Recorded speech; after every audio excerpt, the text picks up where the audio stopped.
Hi children, welcome to ADR maths. வாங்க இன்னைக்கு நம்ம சம்க்கு போகலாம்.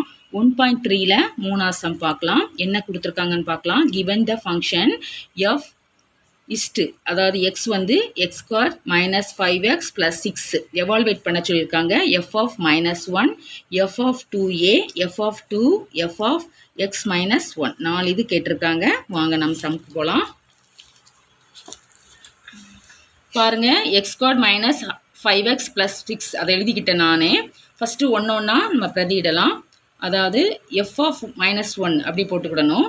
அது வந்து எக்ஸ் ஸ்கொயருங்கிற இடத்துலலாம் -1 போட்டு சப்ஸ்டியூட் பண்ணணும். அதாவது எக்ஸ் ஸ்கொயர் அப்படின்னா -1 ஸ்கொயர் -5 இன்ட்டு -1 ப்ளஸ் ஆர். இது முடிஞ்சுதான். அடுத்த ஸ்டெப்பு -1 பெருக்குனா +1, அதாவது மைனஸ் பெருக்குனா ப்ளஸ்ஸு.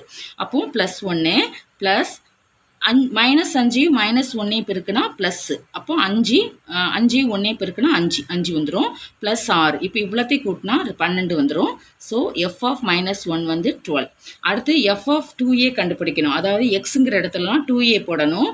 அப்போ 2a ஸ்கொயர் மைனஸ் 5, இங்கே 2a ப்ராக்கெட்டில் போட்டு ப்ளஸ் 6. அப்போ 2a ஸ்கொயர்னா 4a square minus 5 2 10 10a plus R. இது வந்து எஃப் ஆஃப் 2aக்கு ஆன்சர். அப்போ எஃப் ஆஃப் 2 கண்டுபிடிக்கணும். எக்ஸ் ஸ்கொயருங்கிற இடத்துலலாம் 2 போடணும். எக்ஸ் ஸ்கொயர்னா 2 ஸ்கொயர் மைனஸ் 5 ப்ராக்கெட்டில் 2 ப்ளஸ் 6. இப்போ 2 2 4 மைனஸ் 5 2 10. அப்போ -10 ப்ளஸ் 6. இப்போ வந்து ஃபஸ்ட்டு வந்து இந்த ஒரு கண்டுபிடிச்சிக்கோங்க. ப்ளஸ்ஸும் மைனஸும் இருந்துச்சுன்னா எதை முதல்ல நம்ம வேல்யூ பண்ணணும்? ப்ளஸ்ஸு மைனஸ், அடுத்தது பெருக்கல் வகுத்தல், அதாவது அடிஷன், சப்ராக்ஷன், டிவிஷன், மல்டிப்ளிகேஷன், இந்த 4 இருந்துச்சுன்னா எதை முதல்ல பண்ணணும் அப்படின்னா, நமக்கு அது ஒரு சிம்பிள் ஃபார்முலா நீங்கள் படிச்சிருப்பீங்க 9th போர்ட் மாஸ் அப்படின்னு சொல்லிட்டு. போர்ட் மாஸ்னால் என்ன அப்படின்னா bracket of division, multiplication, addition, subtraction. அதனால் நான் வச்சுக்கோங்க போர்ட் மாஸ். அப்போ ஃபஸ்ட்டு எது இருந்தாலும் டிவிஷன் பண்ணணும், அடுத்து மல்டிப்ளிகேஷன் பண்ணணும், அடுத்து அடிஷன் பண்ணணும், அப்புறம் தான் சப்ராக்ஷன் பண்ணணும். அப்போது 4 - 10 + 6 அப்படின்னு சொன்னால் ஃபஸ்ட்டு நம்ம என்ன செய்யணும் அப்படின்னா கூட்டணும்.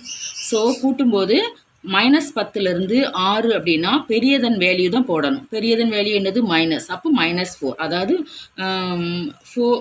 -4 + 4, இந்த -4 + 4 போட்டிருக்கேன். சீக்வல்ட்டு அப்போ அது என்னது? அடி போயிட்டுனா 0 ஆயிரும். அவ்வளோதான்.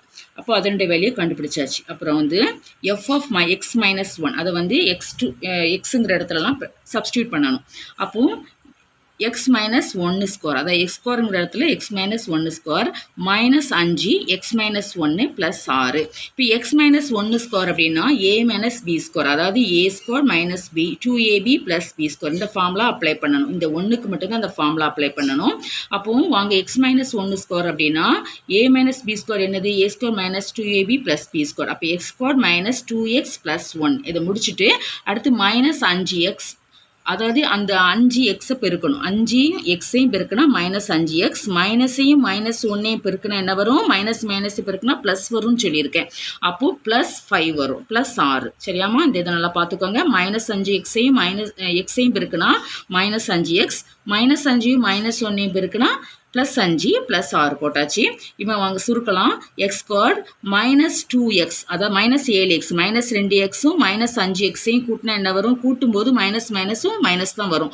-7x ப்ளஸ் 1 5 6 இவ்வளோத்தையும் கூட்டினா 12 வரும். ஸோ இதனுடைய வேல்யூ வந்து எக்ஸ் ஸ்கொயர் -7x -12.